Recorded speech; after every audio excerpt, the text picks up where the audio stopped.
ஜெய் ஸ்ரீ மாத்திரை நமக ஜெய் குருதத் ஜெய் குரு பிரசனா நமஸ்காரம். நான் கரூர்லேருந்து வல்சலா பணிக்கர் பிரசன்ன ஜோதிடர். இன்னைக்கு நம்ம சனி வக்ர நிவர்த்தி பலன்கள் மீன ராசிக்கு எப்படி இருக்குன்னு பார்க்க போகிறோம். சனி எப்போ வக்ர நிவர்த்தி ஆகிறாரு அப்படின்னா ஐப்பசி மாதம் 29ஆம் தேதி நவம்பர் 15 பௌர்ணமி தேதி பரணி நட்சத்திரத்தில் சனி வந்து வக்ர நிவர்த்தி ஆகிறாரு. மீன ராசியை பொறுத்த வரைக்கும் 7.5 சனி ஆரம்பிச்சிருச்சு. ஆல்ரெடி உங்கள் ராசியில் ராகு இருக்காரு. ஏற்கனவே கொஞ்சம் மன உளைச்சல். இப்போ இதில் சனி வேற 7.5 சனி வேற திரும்ப வந்து உங்களுக்கு கொஞ்சம் ட்ரபிள் கொடுப்பாரு. ஆனால் நிறைய நன்மைகளும் உங்களுக்கு உண்டு. சனி வந்து வக்ர நிவர்த்தி ஆனதுக்கப்புறம் நன்மைகளும் உண்டு. அவர் வந்து 2ஆம் இடத்தை பார்க்குறாரு. எக்கனாமிக்கல் ரீதியாக பொருளாதார ரீதியாக உறுதியாக நல்ல மாற்றம் முன்னேற்றம்லாம் இருக்குது. பேர் புகழ் எல்லாமே நல்லபடியாக இருக்குது. உங்களுக்கு உத்தியோகத்தில் இருக்கவங்களுக்கு சிறப்பான பலன்கள் இருக்குது. மீனராசிக்காரங்க எப்போவுமே ஒரு விஷயத்தை நிறுத்தி நிதானமாக செய்யக்கூடிய நபர். எந்த ஒரு வலையிலையுமே சிக்காத நபர்கள் மீனராசி தான். ஒரு தப்பு செய்கிறது அப்படின்னா அவங்க யோசிச்சு தான் பண்ணுவாங்க. நல்லது செய்கிறதா இருந்தாலும் யோசிச்சு தான் பண்ணுவீங்க. எந்த ஒரு விஷயமுமே அறிவு சார்ந்து அதோடைய பின் விளைவை அறிந்து தான் ஒரு விஷயத்தை செய்யக்கூடிய நபராக நீங்கள் இருப்பீங்க. இந்த 7.5 சனியில் அதே விஷயத்தை ஃபாலோ பண்ணுங்கள். எந்த கெடு பலனும் உங்களுக்கு வராது. இது வந்து 7 சனியில் ஃபஸ்ட்டு பார்ட்டு. அடுத்தது உங்களுக்கு ஜென்ம சனி வரப்போகுது. இன்னும் கொஞ்சம் காலம்தான் இருக்குது. இந்த ஜென்ம சனி வந்ததுக்கப்புறமும் உங்களுக்கு நல்ல பலன்கள் இருக்குது. இப்போ 12ஆம் இடத்துல விரயஸ்தானத்தில் இருக்கார். தொழிலுக்கு ஏதாவது நீங்கள் ஒரு முன்னேற்றம் உண்டு. தொழிலுக்கு ஏதாவது இன்வெஸ்ட் பண்ணணும்னா நீங்கள் தாராளமாக பண்ணலாம். உங்களுக்கு 11ஆம் அதிபதி சனி, 12ஆம் அதிபதியும் சனி. 12ஆம் இடம் விரயஸ்தானம் மட்டும் இல்லை, இன்வெஸ்ட்மெண்ட்டும் கூட. ஸோ அதனால் நிறைய இன்வெஸ்ட்மெண்ட் பண்ணலாம். ஆல்ரெடி தொழில் உங்களுக்கு நீங்கள் பண்ணிட்டு இருந்தீங்கன்னா வேறு ஃப்ரான்ச்சைசிஸில் அந்த பிரான்ச்சஸ் இந்த மாதிரி நீங்கள் போடுறதுக்கு உண்டான அமைப்புகள் இருக்குது. அதை நீங்கள் அது மூலிமா உங்களுக்கு நல்ல வருமானம் இருக்குது. ஒரு முதலீடு செய்கிறது 12ஆம் இடம் தான். அது மூலிமா இன்கம் சோர்ஸை நிரந்தரமாக கொண்டு வரதும் வந்து சனியோடைய வேலை தான். ஏன்னா 2ஆம் இடத்தை பார்க்குது. அப்போ 2ஆம் இடத்தை சனி பார்க்கறதுனால நல்ல நிரந்தரமான வருமானம், நல்ல லாபங்கள் இது எல்லாமே கிடைக்கக்கூடிய காலகட்டம் தான். உத்தியோகத்தில் இருக்கவங்களுக்கு இது அருமையான காலகட்டம். 7.5 சனி நீங்கள் நினைக்காதீங்க. உங்களுக்கு வந்து அதாவது என்னென்னா அலைச்சல்கள் இருக்கும். உத்தியோக ரீதியாக கடுமையான பணிச்சுமை ஓவராக உங்கள் மேலே வந்து வேலைகளை திணிப்பாங்க. ஆனால் அதுக்கெல்லாம் சளைக்காதீங்க. இந்த காலகட்டத்தில் போடுறது வந்து பல மடங்காக உங்களுக்கு நன்மையாக தான் வந்து சேரும். உங்களோட ஹெல்த்தையும் அதே டைமில் நீங்கள் பார்த்துக்கணும். முக்கியமாக வந்து பார்த்திங்கன்னா சனியோடையது வந்து 12ஆம் இடத்துலேருந்து 6ஆம் இடத்தை பார்க்குது. அதாவது ஒரு ஏதாவது உடல் ரீதியாக ஏதாவது சின்ன சின்ன பாதிப்புகள் வந்தால் உடனடியாக நீங்கள் மருத்துவரை ஆலோசித்து அவர் என்ன சொல்கிறாரோ ஆலோசனையின் பேரில் நீங்கள் உடனே சிகிச்சையை மேற்கொள்கிறது ரொம்ப நல்லது. நார்மலாக இருக்குது அப்படின்னா ஒன்றும் பிரச்சனை இல்லை. ஆனால் இது வந்து ஏதாவது ட்ரபிள் இருந்தால் மட்டும் அதுக்கு உண்டான விஷயங்களை நீங்கள் பார்த்துருங்க. ஏன்னா இந்த காலகட்டத்தில் மருத்துவ செலவு, வீண் விரைய செலவுகளும் இருக்குது. அதனால் அதை பார்த்துக்கங்க. உத்தியோகத்தில் இருக்கிறவங்க வந்து மாற்றங்கள், அதாவது உத்தியோக மாற்றம் ஒரு சிலருக்கு வேலை வேற பக்கம் கிடைக்கிறது, இந்த மாதிரி அமைப்பு இருக்கு. தொழில் ரீதியாக உத்தியோக ரீதியாவோ வெளிநாடு வெளி மாநிலம் செல்லக்கூடிய அமைப்பு இருக்கு. நீண்ட நாளாக ஃபாரின் போய் வேலை பார்க்கணும்னு ட்ரை பண்ணிட்டு இருப்பீங்களா, அவங்களுக்குலாம் இந்த காலகட்டம் சூப்பரானது. ஏற்கனவே தடைகள் இருந்தாலும் அந்த தடையெல்லாம் நீக்கி வெளிநாடு வெளி மாநிலம் செல்லக்கூடிய அமைப்புகள்லாம் இருக்கு. உங்களுக்கு உறுதியாக வெளிநாடு செல்லக்கூடிய அமைப்புகள் இருக்கு. இதை கரெக்டாக யூஸ் பண்ணிக்கோங்க. நீண்ட தூர பிரயாணம் பண்ணி ஒரு புனித யாத்திரை போகிறது. 9ஆம் இடத்தை சனி பார்க்குறாரு. அப்போ புனித யாத்திரை, புனித ஸ்தலங்களுக்கு போகக்கூடிய அமைப்புகள், அதே மாதிரி புனித நதிகளில் நீராடக்கூடிய அமைப்புகள்லாம் உங்களுக்கு இருக்கு. குடும்பத்தில் இருந்த பிரச்சனைகள்லாம் நீங்கி சுமூகமாக இருக்கக்கூடிய அமைப்பு இருக்கு. ஆனால் குடும்ப நபர்கள்கிட்ட பேசும்போது ரொம்ப கவனமாக பேசுங்க. கணவனாக இருந்தால் மனைவியும், மனைவியாக இருந்தால் கணவனும் ஒருத்தரை ஒருத்தர் அனுசரித்து செல்லக்கூடிய காலகட்டம் இது. அதாவது நீங்கள் தப்பு பண்ணாலும் சரி பண்ணலாலும் சரி அமைதி காக்கணும். 2வது மன்னிப்பு கேட்கணும். சாரிங்க அப்படின்னு சொல்லிட்டு வந்துருங்க. இல்லை அப்படின்னா உங்களுக்கு 7ஆம் இடம் பாதகமாக இருக்குது. ஓகேங்களா? ஏற்கனவே 7ஆம் இடம், அதாவது கணவனாக இருந்தால் மனைவி, மனைவியாக இருந்தால் கணவன், இவங்களை குறிக்கக்கூடிய ஸ்தானம் தான் 7ஆம் இடம். அது பாதக ஸ்தானமாக அமையறதுனால தப்பு நீங்கள் பண்ணாலும் சரி பண்ணலாலும் சரி அதெல்லாம் தேவையில்லை. மன்னிப்பு நீங்கள் தான் கேட்கணும். அப்படிங்கக்கூடியது உங்களுடைய பிறப்புலையே இருக்குது. ஸோ அதனால் எதையுமே யோசிக்காமல் சாரின்னு கேட்டு அந்த இடத்துலேருந்து மூவ் ஆன் வந்துருங்க. இல்லைன்னா தேவையில்லாமல் சண்டை சச்சரவுகள், அது கோர்ட் வரைக்கும் போய் டைவர்ஸு இந்த மாதிரி விஷயங்கள்லாம் நிற்கும். அதெல்லாம் தேவையில்லாதது. யார்கிட்டயே கேட்கக்கூடிய ஒரு விஷயத்த வீட்டில் கேட்கறதுனால பிரச்சனையே இல்லை அப்படிங்கிறத கொண்டு வந்துருங்க. குடும்ப நபர்கள்கிட்ட அனுசரித்து போகிறது ரொம்ப நல்லது. அதை சனி 9ஆம் இடத்தை பார்க்குது. வீட்டில் இருக்கக்கூடிய பெரியவங்க கிட்ட டைம் ஸ்பெண்ட் பண்ணுங்க, அவங்க கிட்ட வந்து ஆசீர்வாதம் வாங்குங்க, அவங்களுக்கு தேவையானத விஷயங்களை செய்யுங்க. உங்களுக்கு நீங்கள் வேலை பார்க்குற இடத்துலையோ தொழில் செய்கிற இடத்துலையோ கீழே வேலை செய்கிறாங்களே அடிமட்ட ஊழியர்களுக்கு என்ன தேவையோ அதை செஞ்சு கொடுங்க. அவங்களுக்கு குறைகளை கேட்டு அவங்களுக்கு ஒரு வேளை சாப்பாடு போடுங்க. அதாவது அவங்களுக்கு என்ன தேவையோ அதை செஞ்சு கொடுங்க. இதெல்லாம் சனியோடைய பிளெஸ்ஸிங்காக மாறும் உங்களுக்கு. அதனால் சனியோடைய தாக்கங்கள் வந்து உங்களுக்கு ரொம்ப ரொம்ப குறைவாயிடும். முக்கியமாக வந்து படிக்கக்கூடிய மாணவர்கள் படிப்பில் வந்து கொஞ்சம் கவன சிதறல்கள் ஏற்பட வாய்ப்புகள் இருக்குது.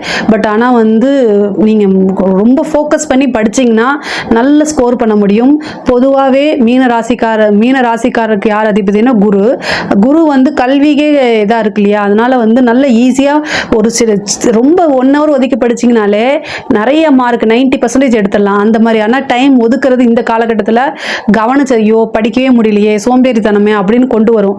ஆனால் அதுக்கெல்லாம் இடம் கொடுக்காம பண்ணுங்க. தட்சிணாமூர்த்தி வழிபாடு பண்ணுங்க, பிரம்மதேவர் வழிபாடு பண்ணுங்க. இது எல்லாமே வந்து கல்வியில் படிக்கக்கூடிய ஆர்வத்தை ஏற்படுத்தும், நல்ல மார்க்கை ஸ்கோர் பண்ணி கொடுக்கும்.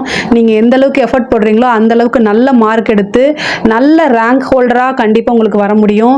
போட்டித் தேர்வுகள்லாம் நீங்கள் வந்து எழுதுனீங்க அப்படின்னா கண்டிப்பாக நல்ல உயர் பதவிகள் கிடைக்கும். அதே மாதிரி 6ஆம் இடத்தை பார்க்கறனால சொத்து சேர்க்கை அப்படிங்கிறது உண்டு. பூர்வீகத்தில் இருந்த சொத்துக்கள்லாம் வந்து அது மேலே ஏதாவது நீங்கள் கேஸ் இந்த மாதிரி ஏதாவது வழக்கு தொடுத்திருந்தா அது மூலிமா உங்களுக்கு சக்ஸஸ், கோர்ட்டு கேஸ் எல்லாம் வந்து நீங்கள் தான் ஜெயிப்பீங்க. வழக்குகள் அத்தனை வழக்குகளையும் ஜெயிக்கக்கூடிய வாய்ப்புகள் இருக்குது. நீங்கள் வந்து சுமூகமாக பேசி அது மூலிமா ஆதாயமும் கிடைக்கும். பஞ்சாயத்து கோர்ட்டு கேஸ் இதெல்லாம் உங்களுக்கு ஆதாயம் கிடைக்கும். கடன் பிரச்சனைகள் இருந்தால் கடன் மூலிமா வந்து மன உளைச்சல்களாக இருந்தால் அதெல்லாமே சால்வ் ஆகும். எதிரிகள் தொந்தரவுகள் கொஞ்சம் கொஞ்சம் இருக்கும். பட் ஆனால் உங்களுக்கு நீங்கள் ஜெயிக்கக்கூடிய அமைப்புகள் எதிரிகளுடைய வந்து அதாவது எதிரிகள் கிட்ட வந்து நீங்கள் வந்து ஜெயிக்கக்கூடிய அமைப்பு. இவ்வளோ நாளாக உங்களுடைய வளர்ச்சியில் யாரெல்லாம் தடையாக இருந்தாங்களோ அது எல்லாமே தகர்த்தெறிஞ்சு நீங்கள் முன்னேறக்கூடிய காலகட்டங்கள்லாம் இருக்குது. பெண்களை பொறுத்த வரைக்கும் வீட்டில் ரொம்ப சுமூகமாக போகணும், அமைதியாக போகணும். சொத்து சேர்க்கை உண்டு, வண்டி வாகனங்கள் சேர்க்கை, ஆடை ஆபரண சேர்க்கையெல்லாம் உண்டு. ஆனால் வீட்டில் வந்து பேசக்கூடிய வார்த்தைகளை நிறுத்தி நிதானமாக பண்ணணும். குடும்ப நபர்களை புரிஞ்சு அனுசரித்து வாழ கற்றுக்கணும். இல்லை அப்படின்னா உங்களுக்கு இப்போ தெரியாது, பின்னாடி அதுக்காக ஃபீல் பண்ணக்கூடிய அமைப்புகள்லாம் வருது. அதனால் கணவனாக இருந்தால் மனைவியும், மனைவியாக இருந்தால் கணவனும் ஒருவர் அனுசரித்து போகணும். ஏன் பெண்களுக்கு இதை ரொம்ப சொல்கிறேன் அப்படின்னா 7 சனி காலகட்டங்களில் உங்களுடைய மனசு ரொம்ப கஷ்டப்படுத்தும். ப்ளஸ் உங்களுக்கு ராகுவும் உங்களுடைய ராசியில் இருக்கார். இப்போ இது மட்டும் இல்லை, இதுக்கு அடுத்து வரக்கூடிய விஷயங்களையும் ரொம்ப கவனமாக இருக்கணும் 7 சனி காலகட்டங்களில். அதனால் ரொம்ப ரொம்ப பொறுமையாக ஹேண்டில் பண்ணிட்டீங்கனாலே எல்லாத்தையுமே சக்ஸஸ் பண்ணலாம். வெளியில் போகும்போது எங்கே போகிறேன், எதுக்காக போகிறீங்க அப்படிங்கிறது இது பண்ணுங்கள். அதே மாதிரி தந்தை வழி சொத்துக்கள் தானாக தேடி வரும். தந்தை வழியில் இருந்த சொத்துக்கள் இருந்த பிரச்சனைகள்லாம் நீங்கும். அந்த ப்ராப்பர்ட்டிக்கு உண்டான விஷயங்கள் எல்லாம் தானாக தேடி வரும். அதில் உங்களுக்கு நல்ல ஆதாயமும் கிடைக்கும். தந்தையுடைய தேக ஆரோக்கியத்திலையும் நீங்கள் கவனம் செலுத்தணும். அதே மாதிரி தாயாருடைய தேக ஆரோக்கியத்திலையும் கவனம் செலுத்தணும். பொதுவாக வண்டி வாகனங்களில் போகும்போது கவனமாக இருக்கணும். அரசியல் துறை சம்பந்தப்பட்டவங்களுக்கு இது ஒரு நல்ல காலகட்டம். சூப்பராக, அதாவது உங்களுடைய வாழ்க்கை வந்து சூப்பர் அப்படின்னு சொல்லக்கூடிய அமைப்பு தான். பொதுவாக வந்து 7 சனி வந்து ஏன்னா மக்களுடைய டைப்பில் இருக்காங்களா, மக்களுடைய ஆதரவு அப்படிங்கிறது ஈஸியாக கிடைக்கும். 7 சனி அப்படிங்கக்கூடிய ஒரு விஷயம் வந்து பெரிய பெரிய விஷயங்கள் அரசியல்வாதிகளுக்கு பாருங்களேன், அது வந்து பெரிய புகழையும் மக்களுடைய சப்போர்ட்டையும் அதிகமாக சேர்க்கும். 10வதுக்கு உங்களுடைய ராசியில் வந்து ராகு வேற இருக்காரு. அப்போ இந்த காலகட்டங்களில் வந்து உங்களுடைய பேர் புகழெல்லாம் பரவும். எத்தனை பிரச்சனைகளாக இருந்தாலும் சரி, முக்கியமாக எதிரிகளோட பிரச்சனை இருந்தாலும் உங்கள் மேலே கேஸ் போட்டாலும் அத்தனையுமே தகர்த்தெறிஞ்சு ஈஸியாக வெளியில் வர முடியும். மக்களுடைய சப்போர்ட் உங்களுக்கு கிடைக்கும். கட்சி மேலிடமே உங்களை பாராட்டும். அதுக்குண்டான அங்கீகாரம் கிடைக்கும். ஒரு பெரிய பதவி கிடைக்கும். ஒரு பெரிய போஸ்ட் கிடைக்கிறதுக்கு உண்டான அமைப்புகள் இருக்குது. அரசாங்க அதிகாரிகளாக இருந்தால் நீங்கள் வந்து உங்களுடைய விஷயங்களை ரொம்ப கவனமாக இருக்கணும். லஞ்ச லாவணியங்களை தவிர்க்கணும். இடமாற்றம் அப்படிங்கிறது உறுதியாக உண்டு. நீண்ட தூரம் போடுவாங்க. அந்த இடம் உங்களுக்கு பிடிக்காம போகலாம். ஆனால் அது எல்லாமே கொஞ்சம் காலகட்டம் தான். ஆனால் இடமாற்றம் அப்படிங்கிறது உறுதியாக உண்டு. இதை வந்து நீங்கள் வந்து பிள்ளையார்பட்டி கோவிலில் போய் விநாயகரை வணங்குறது மூலிமா இந்த தேவையில்லாத இடமாற்றங்களையோ அல்லது உங்களுக்கு விரும்பாத இடத்துல இடமாற்றத்தையோ தவிர்க்கிறதுக்கு உண்டான வாய்ப்புகள் இருக்குது. பிள்ளையார்பட்டி போய் விநாயகர், அங்கே இருக்கக்கூடிய விநாயகருக்கு வழிபாடு பண்ணுங்க. ரொம்ப ரொம்ப சிறப்பான பலன்கள் பலன்களை உங்களுக்கு இந்த 7.5 சனி காலகட்டங்களில் கொடுப்பாரு. நல்ல பலன்களை மாற்றி கொடுப்பாரு. கலைத்துறை சார்ந்தவங்களுக்கு இது சூப்பரான டைமு.